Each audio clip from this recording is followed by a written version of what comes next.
Gayon nga magkita-kita o mag-abot na karon diri nga mapadayag nato ang tinuod nga kahintang sa katawhan. Pugunta malamdagan pud ang una-una sa tong presidente nga iyang dunggon kani among gustong ipaabot sa iya. So para isa po daghan kay salamat sa mga taga diri ani ko na pag inyong pagwara si Jana. Masahon na lang siguro na ako ni para makuan ganyan sa pasensya lang rating lang kay bigla man guni kay mga tao gyud grabe na yung hangyo sa ako. Dili lang ako sa personal lang nako nga kuan gawas akong pamilya manggod. Ako maigsoon, ako mga bayaw, ako mga tao. Pinapay mga gagmay mga minero, mga 700 kapin personal nako mga tao, membro ani so gawas niya ana daghan pud ang naghangyo sa ako nga tabangan na mahangyo sa presidente. Para dili na lang kayo magsabok, ako na lang ang itingog para sa ila. Kinasing-kasing na kung hangyon ang atong presidente nga unta iyang dunggon ang mulo sa katawhan mahangyo sa iyang kinasing-kasing. So ako na lang basahon ang among sulat ngadto sa iya. June 17, 2019. Alang ngadto sa among tinahod nga presidente sa Pilipinas, His Excellency President Rodrigo Roa Duterte. Sir, peace be with you. Maayong adlaw diha kanimo among tinahod nga presidente sa nasod Pilipinas ug sa imong mga mahal sa kinabuhi. Kami mga miyembro sa Kapa Community Ministry International Incorporated, kinasing-kasing nga naghangyo sa imong malumong kasing-kasing nga imo kami mahatagan ug higayon nga maatubang diha kanimo aron imong madungog ug mahibaluan ang tinuod namo nga kahimtang nga mga miyembro sa Kapa Community Ministry International Incorporated. Kami nga imong mga katawhan mohangyo diha kanimo nga imong ibalik ang operasyon sa maong ministry tungod sa rason nga daghan kanamo natabangan sa maong ministry. Dili lamang sa espiritual nga kabahin kami natabangan, kung dili hasta usab sa among pinansyal nga panginahanglan. Kung naa may inyong nakita nga illegal sa maong ministry, among gihangyo nga tabangan nga mahimong legal. Kung naaman mo'y nakita nga mali sa maong ministry, among gihangyo nga inyong itudlo unsay tama. Kay mao man kanay obligasyon sa mga opisyal sa gobyerno.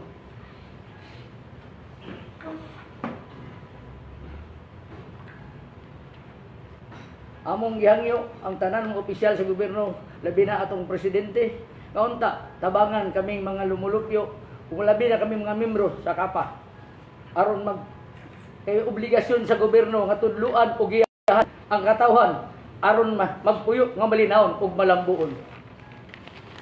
Naay doktrina nga nagaingon, Salus Populi est suprema lex.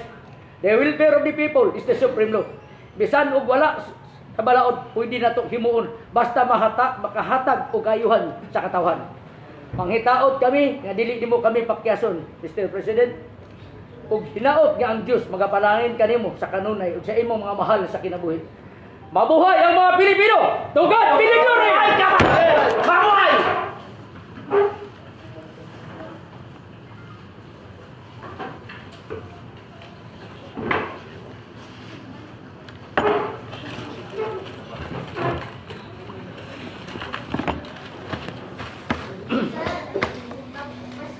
O, sige. Hindi ka co-official sa Kapa? Dili, membro ko. Magkano na-invest mo? Dili na ko mabaluan kay daghan man dito. Nagkuha naman, accumulate naman ko ba. Dili na ko makuha ng exact amount pero dili man lang gud kay ako lang hasta akong asawa, akong mga anak, akong mga igsoon, akong mga bayaw, akong mga tao. Gani na ako'y personal phone nga kwarta gibutang para sa akong mga tao para kulabo sila. Ngano man? Kaming mga gagmay miniro gipaundang nami sa gobyerno. Wala nami kaadtuan. Sumanang nangita mi pamaagi. Nangutang ning mga kwarta para mapinas karon nami nakita nga kini nga ministry nakatabang sumao nang nagbutang ni. Karon kung undangon na asa naman ni mga tao karon ibutang. Mga pilang estimate na nimo, sir? Sa personal lang ako 700 kapin. Personal lang ako ka tao. Oh. Unsa nakadugay? Dugay-dugay na sada, dili na pud ako makuha kay wala man ni magdungan. Kay gani sa tiro lang sa una dai mo prangka ko sa imo, dili sa kumutuo. Pero among gitistingan, so nakita sa kalong isa Ginoo, tamang gid mi abot.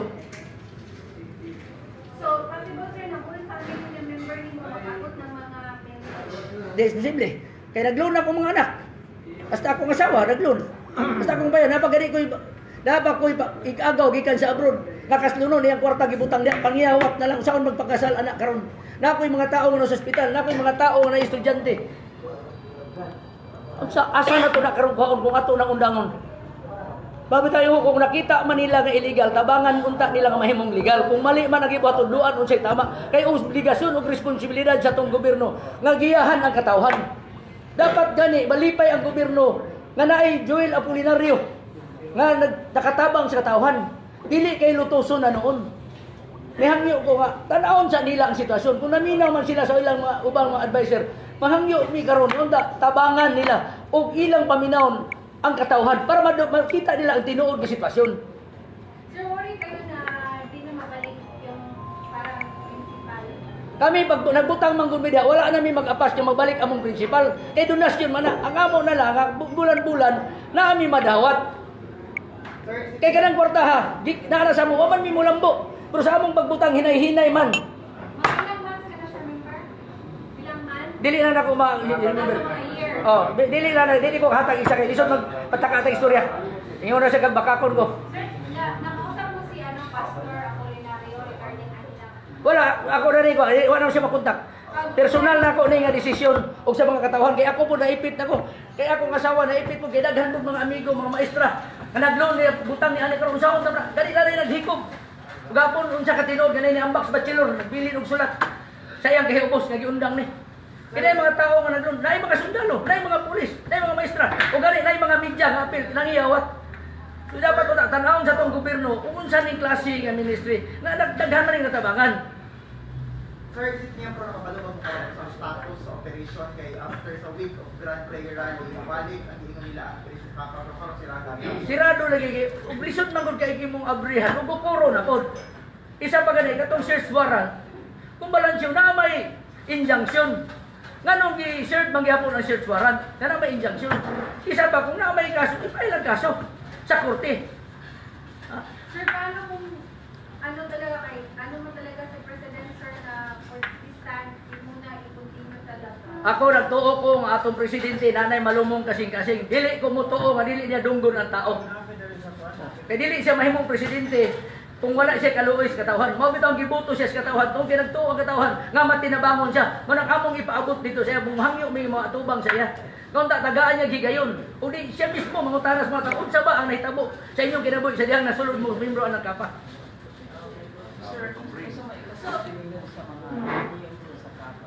Di mo man ako ikakuha sa mga sa kapa, membro sa kapa, relax lang ta.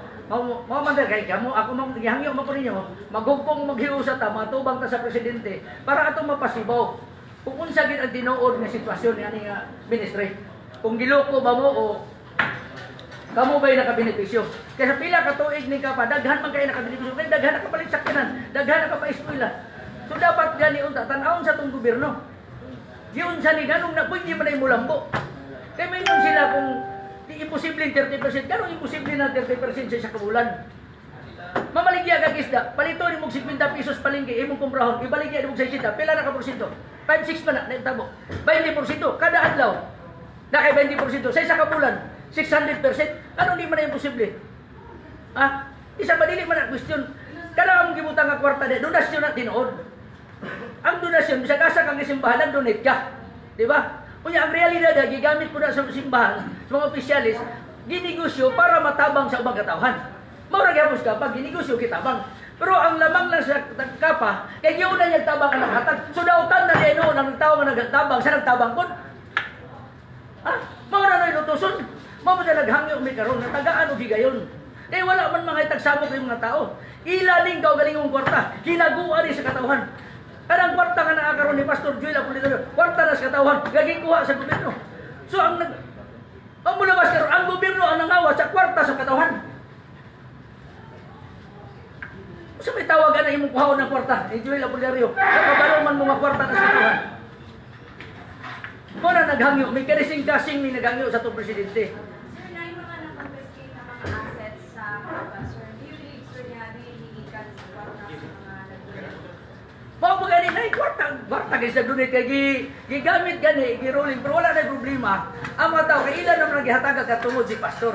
Na may mga pastor nga nagdawat pod og donasyon. Nangadato namang iuban nihatag basta tao. Ha? Pero wala may mag-question. Kaya kanya-kanya matag-diskarte. Kanya-kanya tagpagtuo. Natin freedom of religion. Kung mao nilang pagtuo, nanay makalawa siya. Hindi ba kung napatas kalimutan, samo lang mong pagtuhan. Dili pwede nga spiritual lang tanan nga butang. Dapoy financial o material nga butang. Agaan ka kag ehemplo, gigutom ka karon. Sige handa kag ampo, tulo na ka adlaw ikaw, di ka tito di mo kundunggan. Ha? Sige, ampo ilang taway ka tulo na ka adlaw. So dili lang tanan butang spiritual sa reliyon. Dapat nagingon sa Ginoo na kung maghatag is Ginoo, ibalik sa imong kapila. Karon hindi siya na ibalik, masuko na ita. Dautan ba nga ang tao nagbalik o grasya ngadto sa nagtabang po sa simbahan? Dapat unta obligasyon sa atong gobyerno, opisyal sa gobyerno, mangitag pamaagi nga mulambo ang katawhan. Pero subo lang panandungon. Katungod kay nakulangan ang tao sa ilang serbisyo. Nangita og pamaagi. So karon na isa ka pastor nga nakakitag pamaagi, ilang gi tistingan ug nasprog ka sa pila ka tuig. Nalarang-arang ang ilang kahimtang. Naiskutan ba na sa inyo ang grupo na as donation, pwede ba mailistan into stocks? Dili na namo na kuan mo bitaw nga kung mo na gusto sa gobyerno nga ruhon amo. Pwede man siguro na mo na ituluan unsay maayo. Eh wala man mo supak na. Kaya ang problema man muna lang ginag-question nila kay kana ang tax, di ba? Kung tax lagi wala man ay problema. Problema man gud ato kini atong balaod. Tagaan ta kag ehemplo ba? Kaming small scale nahimo may limbungan sa gobyerno. Ngano man makakuha mi kulawan nga daghan, dili na mo pwede ibaligya ang Central Bank. Kay questionon man bisaw na. Nga illegal mi. O kibaligya ko na mo na may daghan kwarta. Pangutan sa bigasa, pesohon po itong biskito nasa may kwarta. Ultimo ka ng Palawan karon. Pagpadala lang kwarta. Questionon ka kasagikan. Kadugay mo karon mo ba ka? Ako pa na. Kung mo i-issue ka pumunta, di ibo lang na diyan panglalaki nako. Pero sige mo, wala na kayo sa ang balaod mismo sa Pilipinas. May naghatag karon og kaisod sa hay. Usay ang sayon gihimong lisod. Di ba trabaho natay congressman o senador para maghimong pamaagi para mulambo ang katawhan? Pero na ay pamaagi karon milambo usay lagi buhat.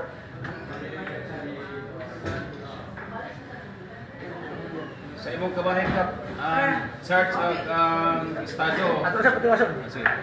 So, okay lang sa mga katawan, sir, na mahimo siyang stocks para Ang maundan katawan- na itong gitawag na donations. Ang katawan- Ang ginabukod na sa gobyerno kay ng donation, wala akong ibayad sa tax ang maong ministry. Wala lagi problema na kay mga tao willing mamuta mo. Sunod. Mao pa yata po balik ko si Walwal. Giingnan mi ni Enrile sa Senate hearing. Isa sa katama tayo para pareha di Walwal. Kitudlo-tudlo ni Enrile ni mga ministro si Walwal. Way na ninggo kako dito ba. Senate hearing ha. Recorded ni. Ingnan siya mga illegal kay mga ministro si Walwal. Siya kung tubag. Kung illegal kami, tulungan niyo kami maging legal. Kung mali man yung nagawa namin, ituro niyo sa amin kung ano tama. Dahil Pilipino rin kami. Ah, kitabangan kinato ng mga Bitcoins Palawan, kitabangan kinato ng mga Chinese na nanonood sa Pilipinas.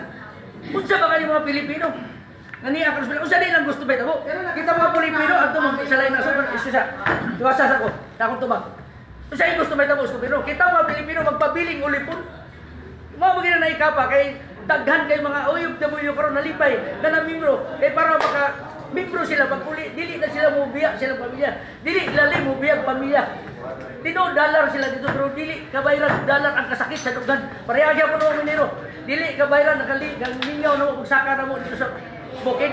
Dili kabayran ang among kinabuhi pagsulod na mo sa bangag 50-50 na wala siguro mabuhi pa baka gawas yung buhi. Pero tungod sa pagmahal na mo sa pamilya gusto na mong tagagmay ka og maun. Isugal na mo ang kinabuhi. Ipaliwala na among kamatayon. Wa may mahadlok mamatay. Ang among gikahadlokan na hinay-hinay makita among anak mamatay sa gutom. Ito naglabay sa mga kapitan. Sa imong tanaw na ba'y nalapas ang otoridad sa ilahang ronda sa opisina sa Kapan? Kung imong muyong nagsubay sa balaod, posible nga na inalapas. Ano man? Na may injunction. Anong ilang mangyapong implement ang search warrant? Kung mali man itong injunction, ang judge na nag-issue, may lang gusto yun. Hindi ang taga-kapa, kaya ikaw pa lang dito man sa balaod mong kapa. Pag-us nyo nagsisadisis. Pero kapo diha ka part, dili na kay kumo kay legal naman ako lihang yo ang paras katawhan. Kada nga part, kada nga question, pwede na dito sa mga opisyal sa kapa. Ang akong gipakiglaban diri ang paras katawhan, ang akong gustong ipaabot sa atong presidente. Ang problema lang yung ngungo sa katawhan.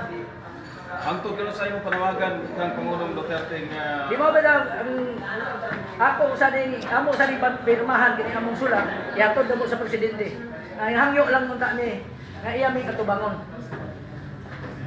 Na by plano kap nga adnihon ang mga tao, mga membro para hiniusan tingog gawas din nga forum para magpaabot. Dili na kinahanglan at nihong kay dugay ra ang tao gusto mo rally pero ato lang ipugngan. Kay basi madala pa ni sa tinarong nga istorya. Basi madala pa sa hangyo. Mao bitaw ta karon diri naghangyo ta kinasing-kasing ta naghangyo. Dili na kinahanglan mag-rally kay lisod na kay ang mga tao. Nya basi magagubot pero kung pananglitan mo dili na pud ako mapugnan ang mga tao. Puhon. So sa plano ana ka personal na nga ito dito. Mangyo ko nga akong personal lang yan. Makita ko o kinsay pwede na mapauban ang presidente mo. Kaya na may daghang membro ng uban sa ito ani. Para mahatag ni dito sa iya. Kaya wala man may mangitag sa mo. mabay ka usaban niya sa pagtagad sa presidente kung di niya paminaw. Dili ba na pwede mag-ispikilit? Dili, isod mag-istorya ta, wala pa may tabo. Pero namasin lang ko, nagampo ko kanta iyang lungkon. Kaya kaming tanan iyaman ng mga sakong dinis Pilipinas. Kaya kini mga tawhana, wala ni mangitag sa mo. Diba? Ilang sariling kwarta, divers tayo sikat, nagtampo-tampo. Mga abantiro, mga tindirang nagmay, nagtampo-tampo para ibutang. Oh, kung sa man ang rebuilde gani. Imong panaugong tagaan pa ni mo kwarta. Ini na mga tawhana, wala magsinamok. Inyo na nung hilabtan. O dapat siguro unahon sa gobyerno, kadto mga nangurakot. Ay mga tao dahil naglabot sa kwartas gobyerno, muna unahon.